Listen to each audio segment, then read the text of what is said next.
아멘. 우리는 천국을 경험하며 살아가는 사람들입니다.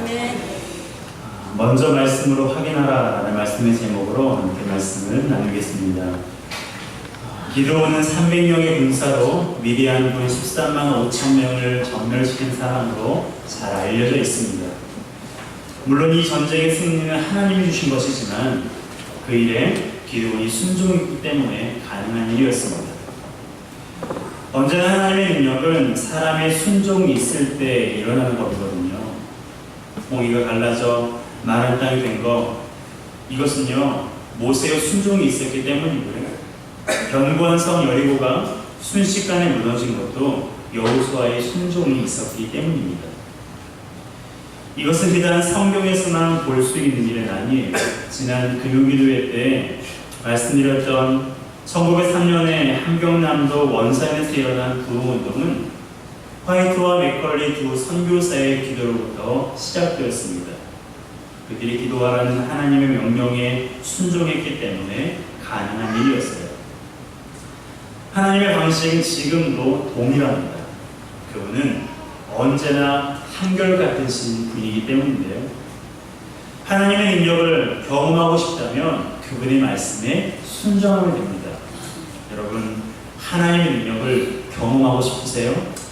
하나님의 능력을 여러분들의 삶과 가정 가운데 경험하기 원하십니까? 그렇다면 하나님의 말씀에 순종하시길 바랍니다. 그분이 살아계시다는 것을 분명하게 확신하게 될 것입니다. 하지만 말씀에 순종하는 것이요 쉽지 않다는 것을 우리는 잘 알고 있습니다. 말씀을 듣기는 쉽지만 들은 대로 살기는 참 어렵습니다. 이러한 현실을 예수님은 씨 뿌리는 자의 비유에서 다음과 같이 말씀하셨어요. 마태복음 13장 22절입니다. 함께 읽습니다. 가시떨기에 뿌리웠다는 것을 말씀 들으나 세상의 염려와 죄의 유혹에 말씀이 막혀 결실치 못하는 자요. 아멘. 하나님의 말씀이 무엇에 막혀 결실하지 못한다라고 기록하고 있습니까? 세상의 염려와 죄의 유혹, 즉 물질의 유혹에 말씀이 막힌다고 말하고 있습니다. 그래서 어떨까요? 결실하지 못한대요.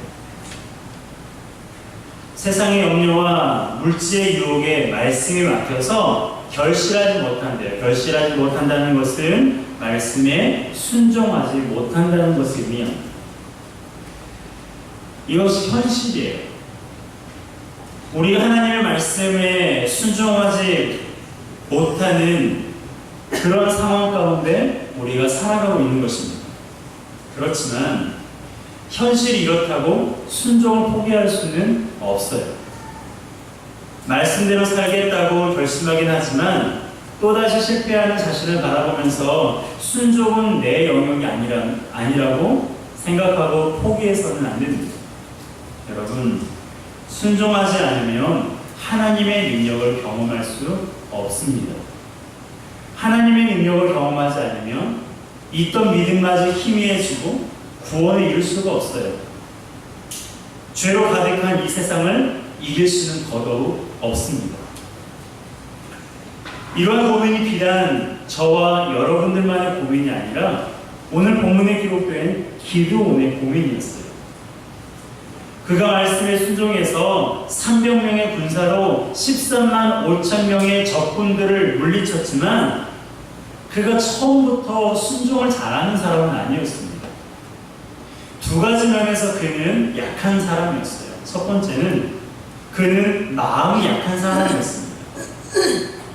당시 미디안은 이스라엘 백성들의 골칫거리였어요. 옆에 있는 나라인데 이들은요 이스라엘 사람들이 파종할 때가 되면 메뚜기처럼 몰려와서 그 농사를 짓지 못하도록 방해했습니다. 그래서 이들을 피하기 위해 백성들은 산에 구멍과 굴을 파거나 산성을 만들어서 살기도 했습니다.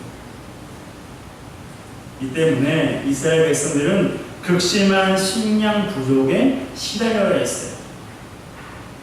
하나님께서 그들을 불쌍히 여기셔서 보내신 사람이, 그들을 구원하기 위해서 보내신 사람이 바로 기드온입니다. 그런데요, 이 기드온이 하나님이 기드온아 라고 부르실 때에 기도하고 있었으면 얼마나 좋았겠어요. 그런데 성경에 보면 그가 포도주 틀에서 밀을 타작하고 있었습니다.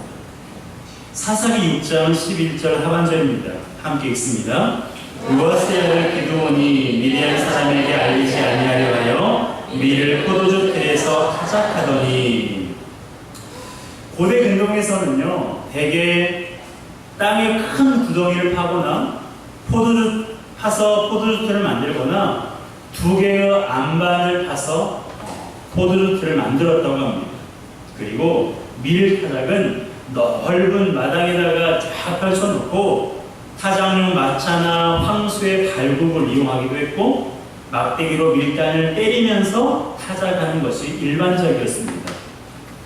그런데 지금 기드온은 밀 타작을 어디에서 하고 있어요? 포도주 틀에서 하고 있는 거예요. 그 좁디 좁은 포도주 틀에서 밀을 타작하고 있는 것입니다. 왜요? 미디안 사람들에게 들키지 않기 위해서죠. 이것은 이스라엘 백성들이 당한 그런 압제가 얼마나 심했는지를 알 수도 있지만 기드온이 마음이 얼마나 연약한 사람이었는지 그런 우리가 볼 수 있습니다. 두 번째로 그는요, 믿음이 약한 사람이었어요. 하나님은 기드온에게 이스라엘을 구원할 만한 힘이 있다는 것을 아시고 그에게 이스라엘을 구원하라고 명령하셨습니다. 사사기 6장 14절입니다. 함께 읽습니다. 여호와께서 그를 보라보아 가라사대 너는 이 내 힘을 의지하고 가서 이스라엘 미디안의 손에서 구원하라. 내가 너를 보낸 것이 아니냐. 아멘. 보세요. 누구의 힘을 의지하라고 하셨습니까? 누구의 힘을 의지하라고 하셨어요? 너의 힘이에요. 기드온이 가지고 있는 힘입니다. 기드온이 가지고 있는 힘을 의지해서 이스라엘을 구원하라고 명령하셨어요. 여기서 힘은요, 일반적으로 육체적인 힘을 말하는데 삼손이 가졌던 힘과 같은 단어가 쓰여졌습니다. 물론 기드온이 삼손과 대등한 힘을 가진 사람이었는지는 모르지만 중요한 것은 하나님께서 그에게 힘이 있다는 것을 아셨다는 겁니다. 하나님이 그걸 어떻게 하셨어요? 기드온에게 힘이 있다는 것을 하나님이 어떻게 하셨습니까? 하나님이 주셨습니다. 삼손이 운동을 많이 해서 힘을 갖게 된 것이 아니라 하나님께서 그에게 힘을 주셔서 그가 엄청난 힘을 가지고 있었던 거예요. 마찬가지로 하나님께서 기드온에게 힘을 주셨기 때문에 기드온에게 힘이 있었고 하나님이 그걸 아시고 그 힘으로 이스라엘을 구원하고 명령하십니다. 하지만 기드온의 대답은 어떻습니까? 자신에게 아무것도 없다고 말하고 있어요. 사사기 6장 15절입니다. 함께 읽습니다. 기드온이 그에게 대답하되 주여 내가 무엇으로 이스라엘을 구원하리까? 보소서 나의 집은 므낫세 중에 극히 약하고 나는 내 아비 집에서 제일 작은 자니이다. 아멘. 기드온이 이렇게 말하죠. 내가 무엇으로 이스라엘을 구원하리까? 하나님은 그에게 뭐가 있다고 말씀하셨어요? 힘이 있다고 말씀하셨어요. 하지만 기드온은 자신에게 아무것도 없다고 말하고 있어요. 뿐만 아니라 자기 집은 경제적으로나 관계적으로 아무 영향력도 없고 자기도 별 볼 일 없는 사람이라고 하나님의 명령에 소극적인 반응을 보입니다. 여러분, 하나님은 주셨다고 말하고 나는 아무것도 없다고 말한다면 누가 옳은 거예요? 하나님이 힘을 주셨다고 기드온에게 말씀하셨는데 기드온은 아무것도 없다고 말하고 있습니다. 누가 맞는 거예요? 우리는 어떻습니까? 하나님은 우리에게 주셨다고 말씀하셨는데 우리는 저는 없어요, 저는 못해요 라고 말한다면 누가 옳은 건가요? 그런 말 있잖아요. 주는 사람은 기억해도 아는 사람 기억 못한다고. 여러분, 하나님은 우리에게 너무나 많은 것을 주셨습니다. 그렇게 생각하십니까? 하나님은 우리에게 참 많은 것을 주셨어요. 엄청난 사랑을 주셨고, 소망을 주셨고, 생명과 재능을 우리에게 주셨습니다. 적응하는 힘도 주셨고, 대처하는 지혜를 주셨고, 기대하는 마음 또한 우리에게 주셨어요. 주신 것 같으세요? 하나님이 정말 이러한 것들 우리에게 주신 거라고 생각하십니까? 그럼에도 우리가 기도원과 같이 나는 아무것도 없다고 말한다면 그는 믿음이 약한 사람이에요.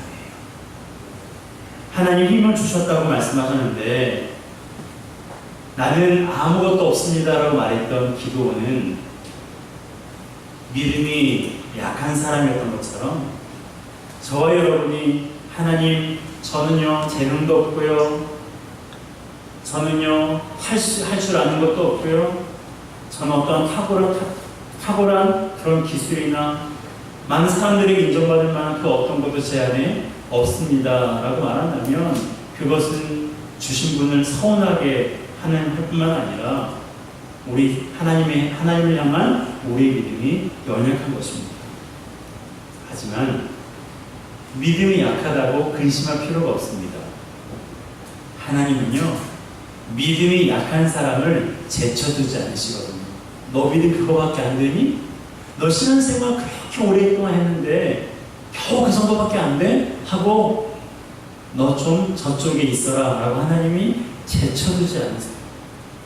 하나님은 믿음이 약한 사람을 더욱더 긍휼히 여기셔서 믿음이 생기도록 도와주시거든요.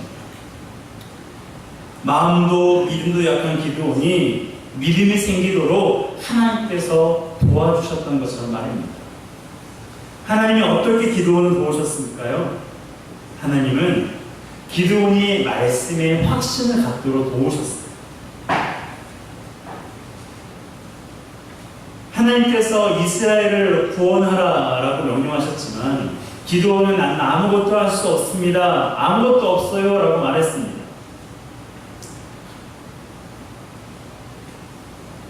그러한 후에 기드온이 하나님께 두 가지 제안을 합니다. 하나님의 말씀이 정말 그러한가 보기 위해서죠. 첫 번째 제안은 자기가 양털 한 뭉치를 타작마당에 둘 테니까 이슬이 양털에만 있고 주변 땅이 말라 있으면 하나님이 자신을 통해서 구원하실 거라는 것을 믿겠다라고 제안했어요. 37절입니다. 함께 읽습니다. 보소서 내가 양털 한 뭉치를 타작마당에 두리니 이슬이 양털에 있고 하면 땅은 말하면 주께서 이미 말씀하신 같이 내 손으로 이스라엘을 구원하실 줄 내가 알겠나이다 하였더니 아멘. 여러분, 이것은요 사실 하나님을 시험하는 행위예요. 지금 기드온은 감히 하나님을 시험하고 있는 거예요. 여러분, 하나님을 시험하면 됩니까? 안 됩니까? 하나님을 시험해서는 결코 안 돼요. 하나님을 시험하는 것은요 성경에 금하고 있는 거예요. 그런데 어쩐 일인지 하나님은 자신이 금하고 있는 하나님을 시험하는 그 명령을 거스르고 있는 기드온에게 기드온이 제안한 대로 그렇게 해주셨습니다. 그것도 하나님께서 보라는 듯이 해주셨는데요. 성경에 보면 하나님 어떻게 해주셨습니까? 양털 뭉치를 가지고 기드온이 짜보니까 이슬이 그릇에 가득하더라. 아무리 이슬이 많이 와도요 짜서 물이 나오는 확률은 거의 없습니다. 그런데 하나님께서는 기드온에게 내가 너와 함께 있어, 내가 너를 통해서 이스라엘을 구원할 거야 라는 것을 확신을 심어주시기 위해서 어쩌면 다른 곳에 내려질 이슬을 그 양털에만 계속 내리게 하신 것 같아요. 그러면 족한데 기드온은 다시 한번 하나님께 제안했어요. 자신도 이것이 잘못된 것인 줄 알았습니다. 그래서 주여 내게 진노하지 마옵소서라고 말하면서 조심스럽게 요청했습니다. 이번에는 반대로 양털만 마르고 주변 땅에는 이슬이 있게 해달라고 요청했어요. 그러자 하나님 어떻게 하셨습니까? 그대로 행하셨습니다. 40절입니다. 함께 읽습니다. 이 밤에 하나님이 그대로 행하시니 곧 양털만 마르고 사면 땅에는 다 이슬이 있었더라. 이 밤에 하나님이 어떻게 하셨어요? 그대로 행하셨습니다. 기드온이 제안한 그대로 하나님께서 이번에는 양털만 마르고 사면 땅은 다 적시도록 하셨어요. 이처럼 하나님은 기드온이 제안한 두 번 모두 수락해 주셨습니다. 사실 이것은 좋은 방법이 아니에요. 방금 전에도 말씀드렸던 것처럼 엄연히 하나님을 시험하는 거예요. 그럼에도 불구하고 하나님께서 기드온의 제안을 수락하신 이유가 뭘까요? 그 이유는 기드온이 하나님이 약속하신 그 말씀에 확신을 갖게 하기 위해서입니다. 하나님은 우리가 말씀에 확신 갖기를 원하시거든요. 하나님 보시기에 충분히 기드온은 이스라엘을 구원하고도 남을 사람인데 그것을 확신하지 못하니까 하나님께서 이러한 방법, 선하지 않은 방법을 사용하는 기드온에게 하나님께서는 수락하시고 허락하시는 거예요. 하지만 기드온의 행동은요, 하나님을 시험한 것만은 아닙니다. 다른 점이 있어요. 기드온이 이렇게 할 때는요, 하나님이 해주실지 하지 않으실지를 시험하는 것이 아니라 하나님이 해주실 거라는 확신을 가지고 했습니다. 이것이 다른 거예요. 하나님이 해주시면, 하나님 이렇게 해주시면 나를 통해서 구원하시고 그렇지 않으시는 것을 기드온이 보려는 것이 아니라 자신이 이렇게 제안을 하면 하나님이 이렇게 해주실 거라는 확신이 있었어요. 그 확신을 가지고 하나님께 이렇게 제안을 하는 것입니다. 첫 번째 제안에서 하나님이 양털에만 이슬이 내리게 하실 것을 확신했고, 두 번째 제안에서 양털만 마르게 하실 것을 확신했어요. 이러한 기드온의 마음의 중심을 하나님이 아셨기 때문에 그의 요청을 받아주신 것입니다. 이로써 기드온에게 내가 너에게 준 힘을 의지하여 이스라엘을 구원하라 라는 하나님의 말씀에 확신이 생겼습니다. 그래서 어떻게 했어요? 일찍 일어나 전쟁을 위해 진을 쳤습니다. 1절입니다. 함께 읽습니다. 여룻바알이라는 기드온과 그를 쫓은 모든 백성이 일찍 일어나서 하롯셈 곁에 진쳤고 미디안에 지는 그들의 북편이요 모래산 앞 골짜기에 있었더라. 아멘. 여러분 어떻습니까? 기드온은 마음도 믿음도 약한 사람이었어요. 하지만 그가 말씀에 확신이 생겼을 때 담대하게 전쟁터에 나갔습니다. 이제는 확신한 거예요. 아, 그렇구나. 하나님이 나를 통해서 이스라엘을 구원하실 것이 확신하구나. 이것을 기드온이 믿은 것입니다. 여러분, 우리에게도 말씀의 확신이 필요해요. 우리 생각의 확신, 누군가의 말의 확신이 아니라 하나님의 말씀의 확신이 필요합니다. 그래야 담대하게 영적인 전쟁을 칠 수가 있어요. 보장이 돼야 전쟁을 하죠. 보장도 안 되는데 어떻게 전쟁을 합니까? 그러므로 하나님이 우리와 함께 하신다는 것을 아는 정도가 아니라 확신해야 우리가 영적 전쟁을 칠 수가 있는 거예요. 예수님이 십자가에 죽으신 것을 아는 정도가 아니라 그분의 죽음이 우리가 죄에 대하여 죽은 것이라는 확신이 있을 때 우리가 죄와 싸워서 이길 수가 있는 것입니다. 우리는 하나님을 시험한 기드온을 비난할 수 없어요.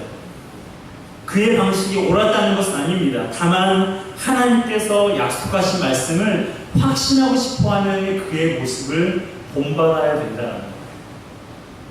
여러분, 이 말씀이 정말 그런가 하고 확인해보고 싶은 말씀이 있습니까?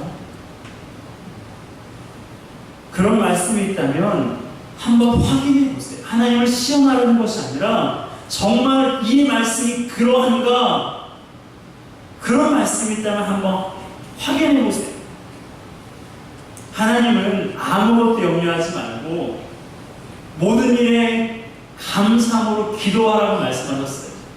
그러면 마음의 평안을 주신다. 그리고 병 낫기를 위해 서로 기도하면 병이 치유한다고 약속하셨습니다. 한번 해보시지 않겠어요? 내 삶에 너무나 많은 염려가 있는데 정말 그럴까? 감사함으로 기도하면 내 마음에 평안함이 있을까? 이 말씀을 한번 확인해 보시지 않겠습니까? 우리 주변에 얼마나 마음과 몸이 아픈 사람들이 많아요. 그런데 성경은 그를 위해서 서로 기도하면 하나님께서 치유하신다고 약속하셨습니다. 여러분, 이 말씀을 확인해 보셨으면 좋겠어요. 절망적인 상황에서도 말씀을 보면 정말 위로가 되고 힘이 난다고 약속하셨고, 온전한 11조를 드리면 하나님께서 하늘 문을 열고 쌓을 것이 없도록 복을 주신다고 약속하셨습니다. 한번 확인해 보시겠어요? 여러분에게 도전하고 싶습니다. 여러분, 하나님께서 약속하신 말씀을 통해서 우리에게 약속하신 이 말씀을 정말 그런가 하고 여러분이 확인해 보셨으면 좋겠습니다. 한 번 해보았는데 의심쩍으면 기도원처럼 2번 해보세요. 2번 해봤는데 그래도 믿어지지 않으면 3번 해보세요. 반복적으로 하나님의 말씀이 정말 그러한가 하고 확인해 보면 하나님의 말씀이 정말 그렇다는 것을 알게 되실 것입니다.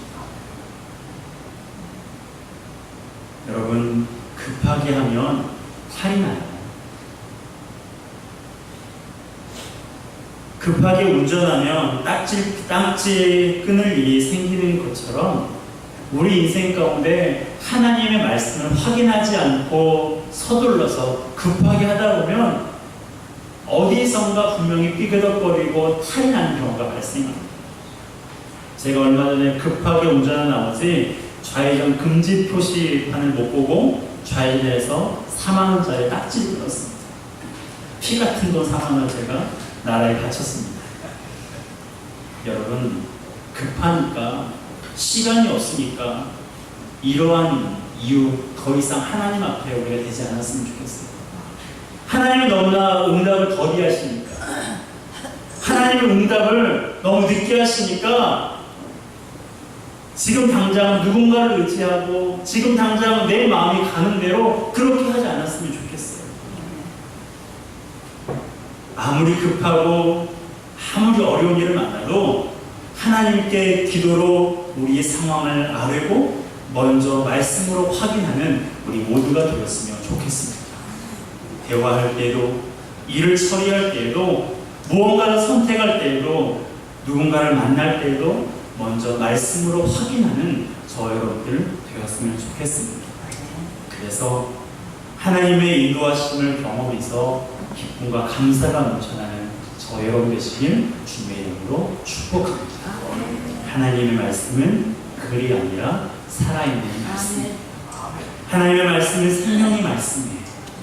그 말씀을 주일에 올 때만 보지 마시고요, 평소에도 하나님의 말씀을 통해서 확인해 보시기 바랍니다. 내 마음에는 이 길이 맞는 것처럼 여겨질지라도 정말 그러한가 하고 말씀을 통해 확인해 보세요. 내가 정말로 신뢰하는 사람이 나에게 그 말을 했을 때 신뢰할 만한 것처럼 들릴지라도 정말 그러한가 하고 말씀을 통해 먼저 확인해 보시기 바랍니다. 사람은 사람일 뿐 하나님이 아니에요. 오직 하나님만이 우리의 길을 아시고 우리의 인생길을 인도하시는 유일한 분이십니다. 그러므로 하나님의 말씀 따라 살아가서 그분의 말씀이 인도하시는 그곳에 하나님이 풍성하게 차려놓으신 영적인 만찬을 누리시는 저와 여러분 되시길 주님의 이름으로 축복합니다.